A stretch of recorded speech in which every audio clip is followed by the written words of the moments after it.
ಮಾಡಿ ಧರ್ಮರಾಜನ ಕಟ್ಟಿ ಕೌರವನ ಬಳಿಗೆ ತರುತ್ತೇನೆ. ಇವತ್ತಿನ ಸಮರಕ್ಕೆ ಇಟ್ಟ ಎನ್ನುವುದಕ್ಕೆ ಒಂದು ನಿರ್ಧಾರವಾಗುವುದು. ಈಗಲೇ ತತ್ಮೂರ್ಖ ಧರ್ಮರಾಜನಲ್ಲಿ ಸಾಧಿ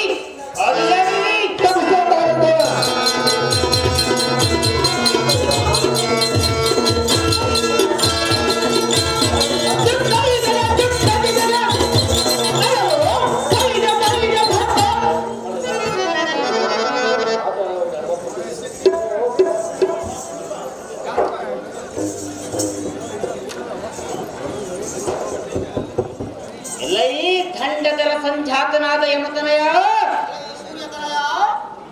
ನಿನ್ನನ್ನು ಕಂಡವರು ಬಹು ಪಂಡಿತನೆಂತಲೂ ಅತಿ ಬುದ್ಧಿವಂತನೆಂತಲೂ ಮಹಾಶಾಂತ ಗುಣದವನೆಂತಲೂ ತಿಳಿಸಿದ್ದಾರು. ನೀನಂತ ಪಂಡಿತನಾದರೆ ಇಂಥ ಪಂಡಿತನದ ಕಾಳಗಕ್ಕೆ ಮನಸ್ಸುತ್ತೆಯ? ನೀನಂತವನಾದರೆ ಕರದೋಳು ಹಾಯ್ದೋಳು ಬಿಡದ ಯುದ್ಧಕ್ಕೆ ಬಂದೆಯೋ? ನೀನು ಮಹಾಶಾಂತ ಗುಣದವನಾದರೆ ನಿನ್ನ ಮುಖದಲ್ಲಿ ಯಾತಕ್ಕೆ ಹುಟ್ಟುವುದು ರೋಷದ ಮಟ್ಟೆ? ತಂತುವಿಗೆ ಮನಗೊಟ್ಟು ಭೀಷ್ಮ ದ್ರೋಣನನ್ನು ಹತ ಮಾಡಿದ ಬಾಬಿ, ನೀನು ಸತ್ಯವಂತನೇ ಇಲ್ಲ ಶಾಂತ ಗುಣದವನೇ? ನೀನು ಸಂಭಾವಿತನೇ ಇಲ್ಲ ಸತ್ಗುಣದವನೇ?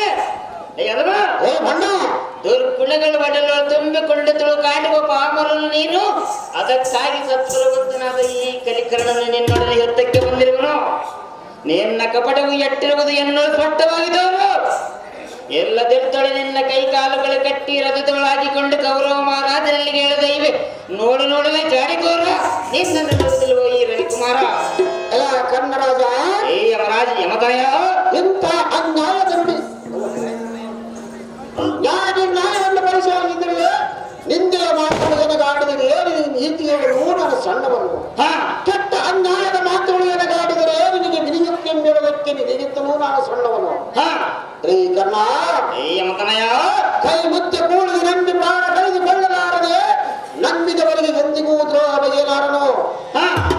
ಕರ್ಣ, ಯಮತನಯ, ಪೂರ್ವದಿಂದ ಬರತಕ್ಕ ಸೂರ್ಯನ ಪಶ್ಚಿಮದಿಂದ ಬಂದರು ಬರಬಹುದು. ನಿರ್ಜೀವಿ ಪರ್ವತಗಳು ಚಲಿಸಿದರೂ ಚಲಿಸಬಹುದು. ನೀರಿನಲ್ಲಿ ಹುಟ್ಟತಕ್ಕಂಥ ಕಮಲವು ಒಂದು ಮೇಲೆ ಕಲ್ಲಿನ ಮೇಲೆ ಹುಟ್ಟಿದರೂ ಹುಟ್ಟಬಹುದು. ಅತಿ ಊರ್ಜನಿಂದ ಪ್ರಜ್ಜೈವ ಬೆಂಕಿಯೂ ಒಂದು ವೇಳೆ ತಣ್ಣಗಾದರೂ ಆಗಬಹುದು. ಅಲ್ಲ ಕರ್ಣ, ಆದರೆ ಸದ್ಗುಣವಂತನಾದ ಧರ್ಮಜನ ಮನಸ್ಸು ಎಂದಿಗೂ ಬದಲಾಯಿಸಿಕೊಳ್ಳಲಾರನು. ಅಲ್ಲ ಕರ್ಣ, ದುರ್ಗುಣದವನೊಂದಿಗೆ ಎನ್ನ ಬಯತ್ತಿಯಲ್ಲ. ಇಂಥ ನಿನ್ನ ಬಾಯಿಂದ ಬರಬೇಕಾದರೆ ಎನ್ನ ಕರ್ಮ ನಿವಾರಣೆ ಎಂದೇ ತಿಳಿಯಬೇಕಾಗಿದೆ. ಕರ್ಣ, ಧರ್ಮನಂದನ, ಶಾಂತಿಯ ಸಂಪನ್ನನಾದ ಧರ್ಮಜನ ಮಾತಿಗೆ ಅಂತಃಕರಣ ಹುಟ್ಟಲಿಲ್ಲ. ಕರ್ಣ, ಧರ್ಮನಂದನ, ಯುದ್ಧಕ್ಕೆ ಬಾಯೊಂದಿಗೆ ಎನ್ನ ಕರೆಯುತ್ತೀಯ. ಯಾತಕ್ಕೆ ಕರೆಯಬಾರದು? ನಿನ್ನೊಡನೆ ಯುದ್ಧ ಮಾಡುವ ಶಕ್ತಿಯೂ ಎನ್ನಲ್ಲಿಲ್ಲ. ಬರಿದೇ ಎನ್ನೊಂದು ಮಾತಕ್ಕೆ ಕಷ್ಟಪಡಿಸುವೆ ರವಿಜಾತ. ನೀನೇ ತಿಳಿದು ನೋಡಿ ಮಾತಿನ ಅರ್ಥ. ಈ ಧರ್ಮರಾಜನೇ, ಕರ್ಣರಾಜ, ನೀನು ಯಾವ ಧರ್ಮವಂತನೆಂದು ಜನರು ನಿನ್ನನ್ನು ಸನ್ಮಾನಿಸುವರು ಹೇಳು? ಮಾನವಂತರಿಗೆ ಅಪಮಾನಗಳು ಯಾತಕ್ಕೆ ಸಂಭವಿಸುವವು ಹೇಳು? ನಿನ್ನ ಪ್ರಭಾವದಿಂದ ಬರುವ ಅವಮಾನಗಳೆಂಬ ವೈರಿಗಳನ್ನು ಶಿರಚ್ಛೇದನ ಮಾಡಲಿಲ್ಲ ಯಾತಕ್ಕೆ? ಈ ಯಮತನಯ, ಸೂರ್ಯತನಯ, ಡಾಂಬಲು ಟಪ ಟಪ ಹೊಡೆಯುವ ಕೋಲಿನಂತೆ ರಂಪಾಟ ಮಾಡಿಕೊಂಡು ಬಾಳುವ ಡಾಂಬತನವು ನಿನಗೆ ಆತಕ್ಕೆ? ನೀನೇತಕ್ಕೆ ಈ ಪರಿಗಂಟಾಟಕ್ಕೆ ಕುಳಿತಿರುವುದು? ಯಮತನಯ, ಸೂರ್ಯತನಯ, ನಿನ್ನ ಗುಣ ಗೊತ್ತಿಲ್ಲದವರ ಮುಂದೆ ಹೇಳಿದಂತೆ ಎಲ್ಲ ಮುಂದೆ ಹೇಳಿದರೆ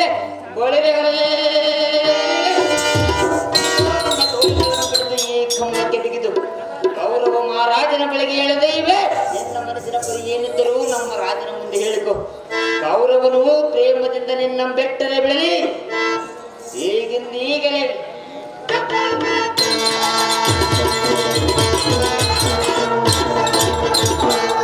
ಓ ಯಮತನಯ, ಸೂರ್ಯತನಯ, ಈ ಬಳಿರ ಈಗಿಂದೀಗಲೇ ಕೊಲ್ಲಿ ಹಾಕಲೆ. ನಿನ್ನ ಆಲಸ್ಯ ವೇದಕ್ಕೆ ಯುದ್ಧಕ್ಕೆ ಬಾಬಾ ಯಮಪುತ್ರ, ನಿನ್ನ ಪ್ರಾಣ ತೆಗೆದನು ಈ ರವಿಪುತ್ರ. ಅಹೋ ಕರ್ಣ, ಏನು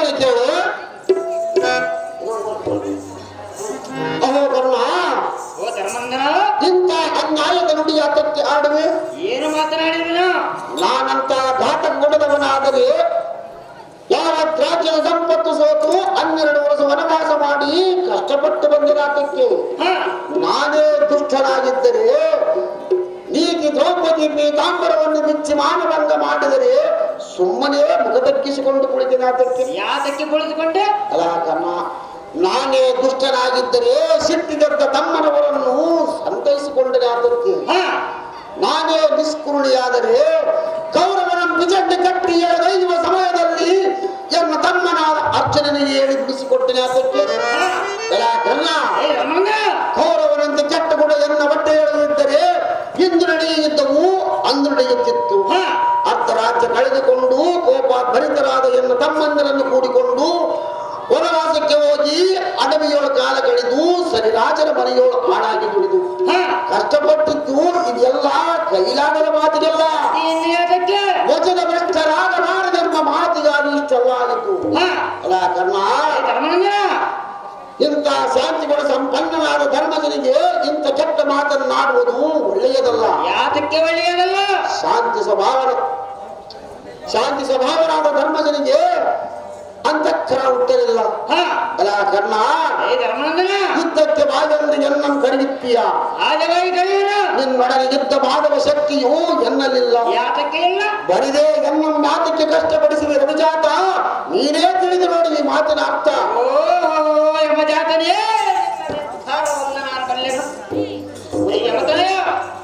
ಸೂರ್ಯತನಯ ಸಮರ್ಥರಾದ ನಿನ್ನ ತಮ್ಮಂದಿರು ಇಲ್ಲಿ ಇಲ್ಲದಿದ್ದಕ್ಕೆ ಎಲ್ಲಿ ಅನರ್ಥವಾಗುವುದು ಎಂದು ನಿರ್ಧರಿಸಿ ಕಾಯ ಕರ್ಪೂರವನ್ನು ತಂದಿಟ್ಟು ಕಲ ಮುಗಿದು ಬೇಡಿಕೊಳ್ಳುವ ನಾರಾಯಣನ ನುಡಿಯುವುದಲ್ಲ. ಕೋರಿ ಭೀಕರನಿಂದ ಘೋರತರ ಬಾಗಿ ಕಂಗೊಳಿಸುವ ಘೋರತರ ಸಮರಂಗಣವಿದು ಅತಿ ಸಂಕಟ ಬಂದಾಗ ವೆಂಕಟೇಶ ನೀನೇ ಗತಿ ಎಂದರೆ ಆ ಗತಿ ಕೇಳಿ ರತಿಪತಿಯ ಪಿತನು ನಿನ್ನನ್ನು ಕೊರೆಯುವನೇನೋ.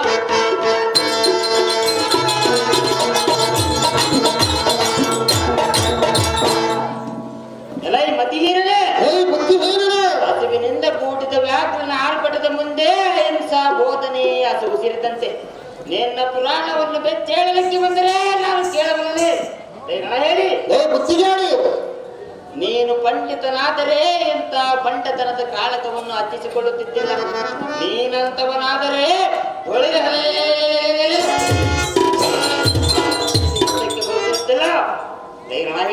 ಹೇಳಿ ಬುದ್ಧಿಗೇಡಿ.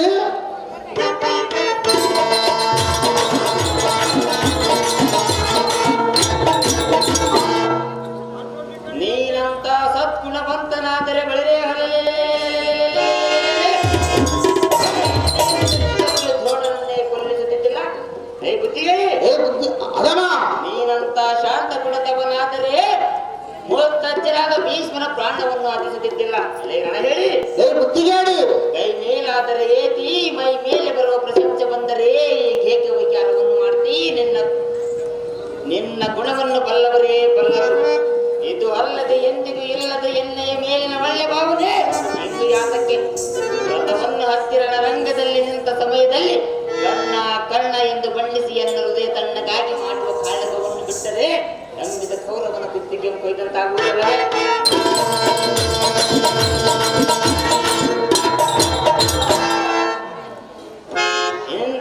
ಕೌರವನ ಬಾಯಲ್ಲಿ ಮಣ್ಣು ಹಾಕಿದಂತಾಗುವುದಲ್ಲವೇ? ಎನ್ನ ಆಲಸ್ಯ ಯೋಧಕ್ಕೆ ಬಾಬಾ ಯಮಪುತ್ರ ಎನ್ನ ಪ್ರಾಣ ತೆಗೆದರು ಅವರ ಕರ್ಣ ಹೇಳಬಲಿದ್ದೇಳು.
ಕರ್ಣ, ಯಮಧನಯ ಅಹಿತವನ್ನು ಪರಿಶೋಧನೆ ಮಾಡು. ನಾನು ಹಿಂದಕ್ಕೆ ಕೃತ್ಯ ಮುಖದಲ್ಲಿ ಸೋತ ಧನವು ಹಿಂತಿರುಗಿ ಬರುವುದಕ್ಕೆ ತಕ್ಕ ಲೆಕ್ಕವನ್ನು ಮಾಡಿದವನಲ್ಲ. ಆ ಲೆಕ್ಕಕ್ಕೆ ನೀನು ಸಾಕ್ಷಿಯಾಗಿರುವಿಯಲ್ಲ. ಆ ಲೆಕ್ಕದ ಪ್ರಕಾರ ನಿಮ್ಮ ಸ್ವಾಧೀನವಾಗಿದ್ದ ರಾಜ್ಯ ಭೋಗದ ಭಂಡಾರವನ್ನು ಬಿಡಿಯೊಂದು ತತ್ವ ಪಂಡಿತರ ಮುಖದಿಂದ ಹೇಳಿಸಿದರೆ ಕೌರವನ ಕೋಪೋದ್ಭುತನಾಗಿ ಕೋಪವಾಸಿಯನ್ನಾಡಿದ್ದು ನೀನು ನೋಡಲಿಲ್ಲವೇ? ಕರ್ಣ, ದುರ್ಚನಿಗೆ ಬಂದ ಸಂಪತ್ತು ಬಾಳದೆಂಬ ಗಾದೆ ಮಾತಿದೆ. ಈಗೆಂದು ನನ್ನ ತಮ್ಮನವರಿಗೆ ಬುದ್ಧಿಯಂತ ಹೇಳಿದೆ. ಕರ್ಣ, ಅರ್ಧ ರಾಜ್ಯ ಬೇಕೆ 5 ಗ್ರಾಮವಾದರೂ ಕೊಡುಕಾಲ ಹರಣ ಮಾಡಲಿಕ್ಕೆಂದು ಶ್ರೀಕೃಷ್ಣ ಮೂರ್ತಿಯನ್ನು ಕಳುಹಿಸಿದರೆ ನನ್ನ ರಾಜ್ಯದೊಳಗೆ 5 ಗ್ರಾಮ ಬೇಕೆ 5 ಪಾದದಂಗಲಷ್ಟು ಕೊಡಲಾರದೆಂದು ತಮಗೆ ಬೇಕಾದರೆ ಯುದ್ಧ ಮುಖದಿಂದಲೇ ಗೆದ್ದುಕೊಳ್ಳಿರಿ ಎಂದು ಶ್ರೀಕೃಷ್ಣನ ಪಾಸದಿಂದ ಕಾಲುಗಳನ್ನು ಕಟ್ಟಿದೆಂದು ಉಚ್ಚರಿಸಿದೆಂತೆ. ಅಂದಿಗೆ ನೀವೆಲ್ಲರೂ ಬುದ್ಧಿ ಅಂತ ಹೇಳಿದೆ ಸುಮ್ಮನಿದ್ದೀರಿ. ಅದಕ್ಕೆ ಇದರಲ್ಲಿ ನನ್ನದೇನಾದರೂ ತಪ್ಪಿದ್ದರೆ ಹೇಳು ಕಮಲಾತ್ಮಸುತ ಎನ್ನ ಮಾತು ಈ ಮಂದಿರಕ್ಕೆ ಹಿತ. ಧರ್ಮನಂದನ, ಕರ್ಣರಾಜ, ನೀನು ಹೇಳುವ ಹೊಸ ಉಪದೇಶವನ್ನು ನಿಜವಾಗಿ ಕೇಳಿದರೆ ಪಾಂಡುರಾಯನ ಧೃತರಾಷ್ಟ್ರರು ಉಭಯರು ಏಕೋ ಉದರರು. ಪಾಂಡುರಾಯನ ಮಕ್ಕಳಾದ ನೀವು ಧೃತರಾಷ್ಟ್ರನ ಮಕ್ಕಳಾದ ಕೌರವರು ಎನ್ನುವುದು ನಿರ್ಣಯವಾಗಿ ತಿಳಿದಿರುವುದು. ಯಮಕನಯ, ನಿಮ್ಮ ಕಡೆಗಾಗಿ ಕೌರವನ ಗೋಳು ಮುರಿಯುವುದೊಂದೇ ಸರಿ, ಇಲ್ಲವಾಯಿತೇ ಸರಿ ಕೌರವನ ಕೊಂದು ನಿಮ್ಮ ಕಣಕಾಟುವುದೊಂದೇ ದಾರಿ. ಸರಿ ಕೌರವನ ಹೊಂದುವುದರಿಂದ ಎಲ್ಲ ರಕ್ತವು ಒಂದಾದಲ್ಲಿ ಅತ್ಯುತ್ತ ಎನ್ನುವುದೇಕೆ? ಯಮತನಯ, ಒತ್ತಿ ಒತ್ತಿ ಹಣ್ಣು ಅದ ಮಾಡಿದರೆ ಆ ಹಣ್ಣು ರುಚಿಯಾಗಬಲ್ಲದೆ. ಇದೇ ಲೆಕ್ಕದಲ್ಲಿ ಮತ್ತೆ ಮತ್ತೆ ಹೇಳಲು ಬಂದರೆ ಎಲ್ಲ ಮನಸ್ಸು ನಿಷ್ಕರಿಸಲಾರದು. ಯಮತನಯ, ಬಾಂಡವನ್ನು ಕಿತ್ತು ತನಸಿನ ತುತ್ತಿಗೆ ಒತ್ತು ಕಾಳಗದೊಳ ಚತುರನನ್ನು ನೋಡಿ ನಿನ್ನದೆ ಬಡಿದುಕೊಳ್ಳುವಂತೆ ಮಾಡಿ ಬೆಳೆದೇ ಮಾಡಿ ಸೆಂಚಿನಿಯಂ ತೀಡಿ ಎದೆಯವರೆಗೆ ಸೆಳೆದು ಈ ಧರಣಿಗೆ ಹೊಡೆದು ಆಗಬೇಕು. ಈ ಕೋಪೋದ್ರೇಕದಿಂದ ಬರುವ ಬಾಣದ ಪಂಥಕ್ಕೆ ನಿಂತ್ರಿಸಿಕೊಳ್ಳಲೇ ಧರ್ಮರಾಜ ಈ ಮಾತು ಸಹಜ.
ಬೇವಿನ ಬೀಜವನ್ನು ಸಕ್ಕರೆಯಲ್ಲಿ ಕಲಸಿ ಪನ್ನೀರು ಹಾಕಿ ಕಾಲಾಂತರ ಬೆಳೆಸಿದರೆ ಆ ಬೇವಿನ ಮರದ ವಿಷವು ಹೋಗಬಲ್ಲದೆ. ನಾನೇನು ನಿಮಗೆ ನೀತಿಯನ್ನು ಹೇಳಿದ್ರೆ ನಿನ್ನ ಕೆಟ್ಟ ಗುಣ ಬಿಟ್ಟವನಾಗಲಿಲ್ಲ. ಕರ್ಣ, ಬಂಗಾರವೆಂದು ಅಂಗರದೊಳಗಿನ ಕಸವನ್ನು ಮನೆಯೊಳಗಿಟ್ಟುಕೊಂಡಂತಾಗಿತ್ತು. ಏನು ಮಗಳೇ ಯುದ್ಧ ಮಾತನ್ನಾಡುವನ ಕೇಳು ಕರ್ಣ. ಕರ್ಣ, ಜನ್ಮ ಮಗನಾದ ಅಭಿಮಾನ್ಯವನ ಎದುರಿನ ನಿಂತು ಯುದ್ಧವನ್ನು ಮಾಡಲಾಗದ ಗಂಡಸು ನೀನು. ಏನು ಮಗಳೇ ಗಂಡಸಿನಂತೆ ಹಿಂದಿನ ಒಂದು ಎಕ್ಕೋಚಿತ ಚಿಕ್ಕ ಬಾಲಕರ ಕೈಗಳನ್ನು ಕತ್ತರಿಸಿದ ನೀಚ ಕುಲದವನು ನೀನು. ಕರ್ಣ, ಆಗ ಅಭಿಮಾನ್ಯವು ಇಂಥ ಕೆಲಸ ಮಾಡುವುದಕ್ಕಿಂತ ಸೂಳಿಯರಿಗೆ ಹಾಸಿಗೆ ಬದುಕುವುದು ತನ್ನ ಹಿಡಕನೆಂದು ಬಯ್ಯವಾಗಬಾರದು ಸಿಟ್ಟು ಈ ಧರ್ಮದ ಮೇಲೆ ಬಂದಿದೆ. ಕರ್ಣ, ರಥವನ್ನು ಹತ್ತುವೆ, ಭತ್ತಳಿಗೆ ಇದ್ದ ಬಾಣವನ್ನು ಕಿತ್ತುವೆ, ಈ ಧನಸ್ಸಿನ ತುದಿಗೆ ಸೇರಿಸಿ ಹೊಡೆಯುವೆ. ಈ ಬಾಣದ ಅರ್ಪಣಕ್ಕೆ ತಡೆಯುವ ತ್ರಾಣ ನಿನಗಿಲ್ಲ ಕರ್ಣ, ಉಳಿಯದೋ ನಿನ್ನೆಯ ಪ್ರಾಣ. ಎಲೈ ಕೆಟ್ಟ ಗುಣಗಳನ್ನು ಹೊಟ್ಟೆಯಲ್ಲಿ ತುಂಬಿಕೊಂಡಿದ್ದ ಧೂರ್ತ ಧರ್ಮಜ ಕೇಳು. ಈ ನೀಚ ಕುಲದಲ್ಲಿ ಹುಟ್ಟಿದ ಕಣ್ಣಾಗಿಯನ್ನು ಚೆನ್ನಾಗಿ ಹೇಳು. ಪೂರ್ವದಿಂದಲೂ ಕೌರವನಿಗೆ ಭೀಮನೇ ಹಗಿಯಾಗಿರುವನು.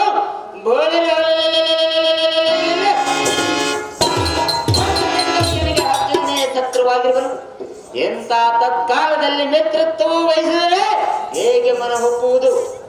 ಎಲೈ ಪಾಂಡಜಾತ, ಎಲೈ ಸೂರ್ಯಜಾತ,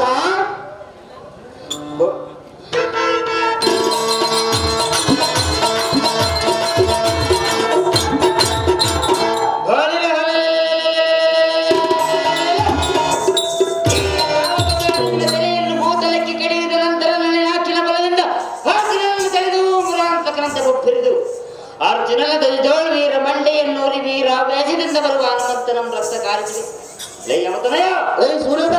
ತಲೆ ಅಡಿಯಾಗಿ ಭೂತಲಕ್ಕೆ ಕಿಡಿದ ನಂತರ ಗಾಂಭೀರ್ಯತನದಿಂದ ರಣಮಂಡಲದೊಳ ರಣಭೂತಲಗಿಳಿಸಿ ಸಂಜೆಯ ರಥವನ್ನು ಪುಡಿ ಪುಡಿ ಮಾಡಿ ಆ ಬಂಡ ಪಾರ್ಥ ಪುಂಡಿರಿ ಕಾಚಿನ ಮುಂದಲ ಗೋದಲಗಳನ್ನು ಹಿಡಿದು ಈ ರಣಮಂಡಲದಲ್ಲಿ ಕಂಡ ಕಂಡಂತೆ ಎಳೆದಾಡಿ ಬಿಡುವೆ.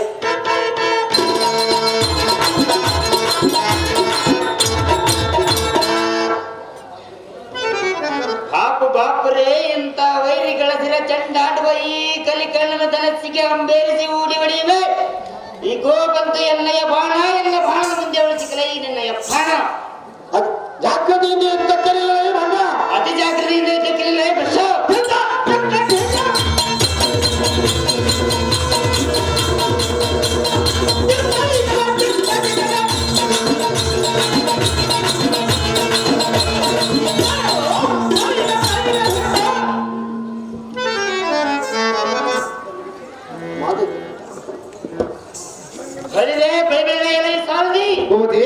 ಇನ್ನೇನಿದೆ, ಈ ಧರ್ಮರಾಯನು ಮೂರ್ಛೆಗೊಂಡು ಎಲ್ಲೆಯ ಶಲವು ಸ್ಮೃತಿ ತಪ್ಪುವಂತೆ ಮಾಡಿತು. ಆ ಹುಲ್ಲು ಪಾರ್ಥ ಕೊಲ್ಲ ಕೃಷ್ಣನ ಎಲ್ಲಿರುವನು ಹುಡುಕಿ ಕೊಲ್ಲುವುದಕ್ಕೆ ಈಗಲೇ ಬಿಡುವಂತ ನಾವು ಸಾರದಿ ಅದು ಜಾಗಲಿ.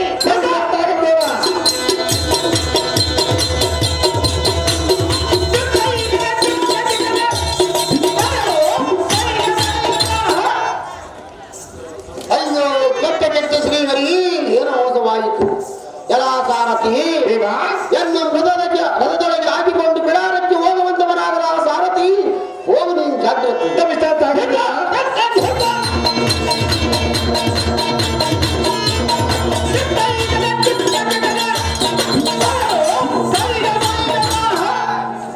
ಪಾರ್ಥ ಜಗತ್ಕರ್ತ ಅತ್ತ ನೋಡು, ಸಮಸಪ್ತಕರ ಸಣ್ಣ ಸಮುದ್ರವು ಉಕ್ಕಿ ಬರುವಂತೆ ಉತ್ತರಿಸುತ್ತಾ ಬರುವುದು ನೋಡು. ನೀನು ಜಾಗ್ರತೆಯಿಂದ ಸಮಸಪ್ತಕರ ದಂಡಿನ ಮೇಲೆ ಬಾಣವನ್ನು ಹೂಡು ಪಾರ್ಥ, ದುರುದೊಳತಿ ಸಮರ್ಥ. ಓ ಶ್ರೀಕೃಷ್ಣಮೂರ್ತಿ, ಅವೋ ಪಾರ್ಥ, ಪಾಳ್ಯದೊಳ ಇಡೀ ಮೇಲ್ಗಣಿತ ಬೇರ್ಬಲದಿ ಅತ್ಯದ್ಭುತ. ಈ ಬಗ್ಗೆ ನಿರ್ಧಾರವಾಗಿರುವುದು ಅದು ಏನೆಂದರೆ ಅದು ಏನು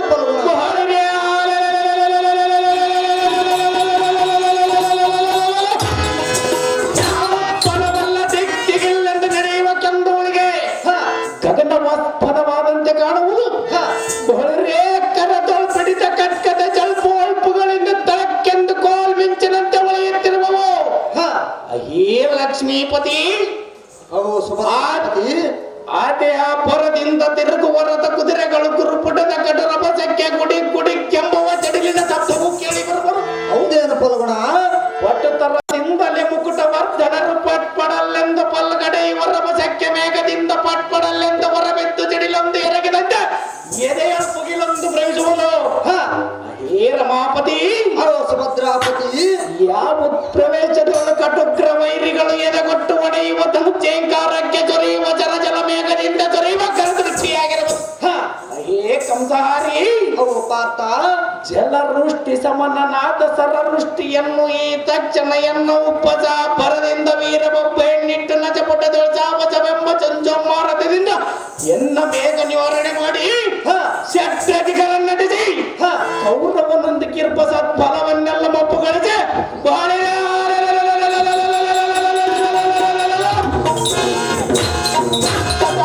ಭಕ್ತ ವೀರಭದ್ರನಂತೆ ಆರ್ಭಟಿಸಿ ಕೌರವನ ಬಲವೆಂಬ ಸಮುದ್ರವನ್ನು ಕಲಕಿ ಮೇಲೆ ಬಂದವನನ್ನು ಕೆಳಗೆ ಕಾಲು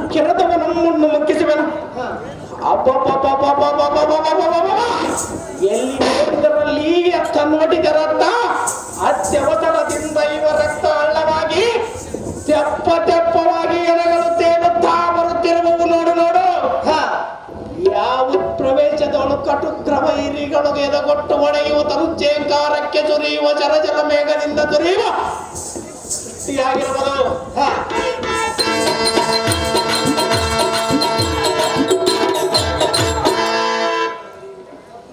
ಎನ್ನ ಕರದೊಳ್ ಮೆರೆಯುವ ಈ ಪಾಶುಪತ ಅಸ್ತ್ರದ ಬಲ್ಮೆಯಿಂದ ಈ ರಣರಂಗನವನ್ನೆಲ್ಲ ಎಡಮಯ ಮಾಡಿದೆನು.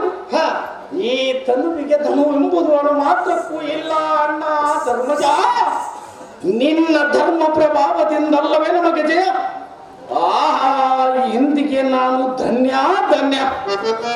ಆಹಾ, ಇದೇನುವ ಅಣ್ಣ ಧರ್ಮಜನೆಂದು ನುಡಿದ ಕ್ಷಣವೇ ಎನ್ನ ಎಡಭುಜವು ದಡ್ಡನೆ ಪುಟನಗಿದು ಹಾರಿತಲ್ಲ, ನನಗೆ ಅಪಶಕನವು ತೋರಿತಲ್ಲ, ಬರೇ ಎನ್ನ ಹೃದಯದೊಳದಿಗಿಲ್ಗೊಂಡಿತಲ್ಲ, ರೋಮ ರೋಮಗಳು ನಿಮಗೆ ನಿಂತವಲ್ಲ. ಹೇ ಕೃಷ್ಣಮೂರ್ತಿ, ಅವೋ ಪಾರ್ಥ, ಇದೇನು ದೃಶ್ಯ?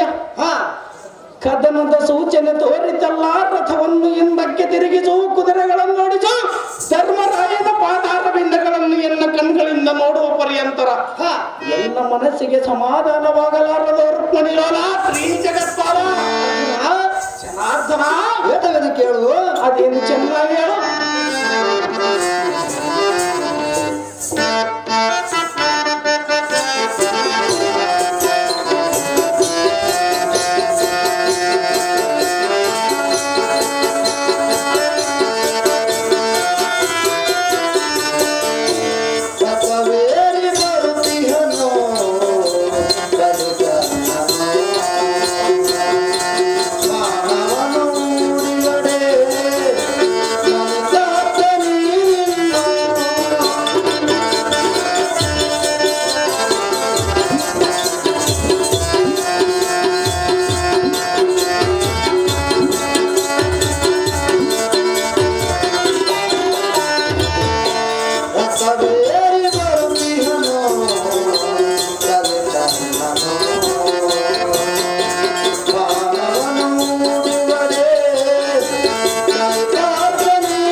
ಧರ್ಮರಾಯನಿಗೆ ಏನು ಅಪಘಾತ ತೋರುವುದು. ಅರ್ಜುನ, ನನಗೆ ಅಪಸಗನವು ಕಾಣುವುದು. ನಾನು ರಥವನ್ನು ಮುಂದಕ್ಕೆ ಬಡಿಯುವನು. ಅವು ಪಾರ್ಥ ಜಗತ್ಕರ್ತ, ಅದು ನೋಡು, ಆ ಕರ್ಣನ ರಥವು ಅಡ್ಡ ಬರುತ್ತಿರುವುದು. ನೀನು ಬಾಣವನ್ನು ಹೂಡು ಕಿರೀಟಿ, ತ್ರಿಭುವನಗಳು ನಿನಗಾರ ಸಾಟಿ.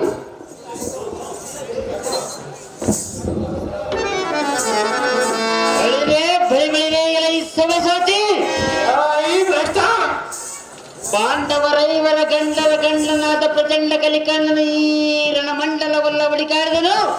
ತಾವಲ್ಲಡಿಕೊಂಡಿದ್ದೀರೈ ಬಂಡ. ಇಲ್ಲೇ ಇರುವರೆ ನೋಡಲು ಈ ದಿನ ಯೋತ್ತದಲ್ಲಿ ನಿನ್ನ ರುಂಡವನ್ನು ಕಡಿಯುವುದಕ್ಕಾಗಿ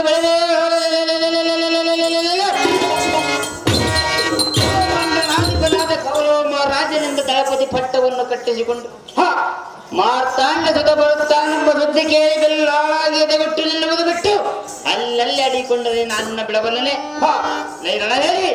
ಬುದ್ಧಿಗೇಡಿ ನಿನ್ನ ವಲ್ಲಭೆಯಾದ ಸುಭದ್ರೆಯ ಮತ್ತೈದತನ ಉಳಿಯಬಲ್ಲದೇನೋ ಕುಲ್ಲ ರಕ್ತ ಸಾರಿಯನ್ನು ಸಾರಥಿಯನ್ನಾಗಿ ಮಾಡಿಕೊಂಡಿಹ ನಮ್ಮ ನಿರ್ಭಯದಿಂದ ನಾನಿರುವ ಭಾಗಕ್ಕೆ ಬಂದಂತೆ ಕಾಣುತ್ತದೆ. ಸಹಜವಾಗಿ ಬಂದಿರುವನು ಮಾಡುವುದಾದರೂ ಏನಲ್ಲ ಈ ಭ್ರಷ್ಟ ಎನ್ನ ಬತ್ತಳಿಕೆಯೋ ತಲೆನ ಬಳಿಯುವ ನಿಜ ಬಾಣವನ್ನು ನೋಡು ಧನಸ್ಸಿನ ತುದಿಗೆ ಹಚ್ಚಿ ಹೂಡಿ ಬಡಿಯಿವೆ. ನಿಲ್ಲಲೇ ಪಾತ ಆಯ್ತು ನಿನ್ನ ಜನ್ಮ ಅನರ್ಥ. ಓಹೋ ರಾಧೇಯ ಮೂರು ಜಗದೊಳಗೆ ಬಲ್ಲಿಗಲಿಲ್ಲ ಸಮರದ ಪರಿಚಯ ಚಕ್ರವಿ ಓದೋಳಿ ಎನ್ನ ಪುತ್ರ ಅಭಿಮನ್ಯು ಎಂಬ ಪುಟ್ಟ ಬಾಲಕನ ಉತ್ತಡ ಗೌರವದಿಂದ ಗುರುಕುಲದ ಮೇಲ್ಗಣಿತ ಮುಕುಟ ವರ್ತನರ ಆಜ್ಞೆಯ ಪಡೆದು ದಗ್ಗನೆ ಸುಡುವಂತೆ ಮಾಡಿದ ಮುರಾಂತಕನ ಕಡು ಪರಾಕ್ರಮದ ಬಾಂಡವನ್ನು ನೋಡಿ ಒಡೆದದ್ದಕ್ಕೆ ಬರಿದ ಮೋಚಕನ ಬಿಲವನ್ನು ಬಿಡಾಲನ್ನು ಒಕ್ಕು ನಾಶ ಮಾಡಿದಂತೆ ಚಕ್ರಬಿಂಬದ ಕೋಟೆಯನ್ನು ಅಭಿಮನ್ಯು ನಾಶ ಮಾಡುವಾಗ ಈ ಗಂಡುಗಲಿ ಕರ್ಣನ ಬೀಜಗಳು ಯಾವ ವೇಷೆಯ ಬಳಿತು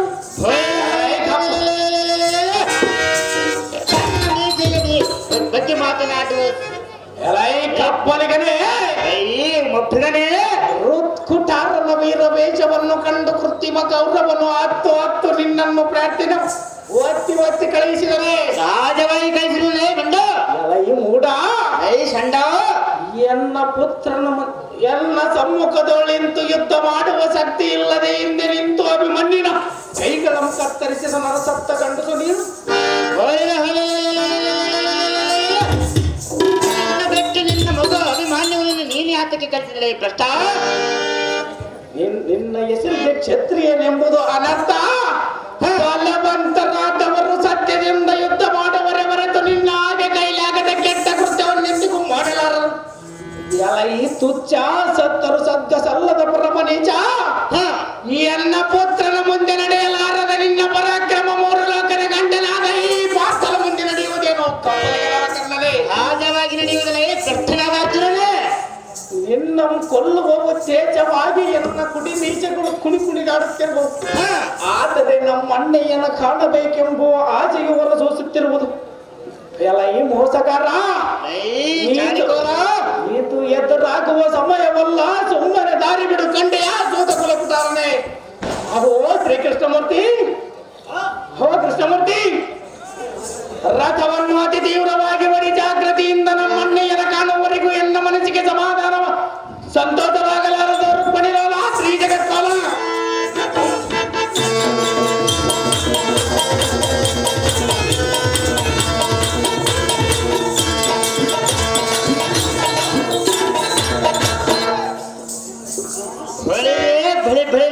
ಅರ್ಜುನ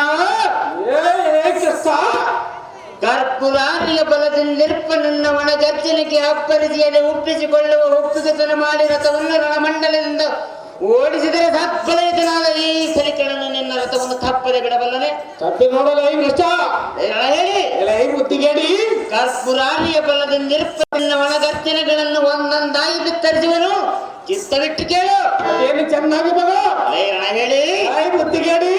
ಎಲ್ಲ ದಿವ್ಯಾಸ್ತ್ರವನ್ನು ಆಣ ಮಾಡಲೆಂದೇ ಘಟೋತ್ಕಜನನ್ನು ಬಲಿ ಕೊಟ್ಟ ಭ್ರಷ್ಟ ನಿನಗೆಲ್ಲಿದೆ ಈ ಕ್ಷತ್ರಿಯಲ್ಲಿರುವ ಗಂಡಸುತನ.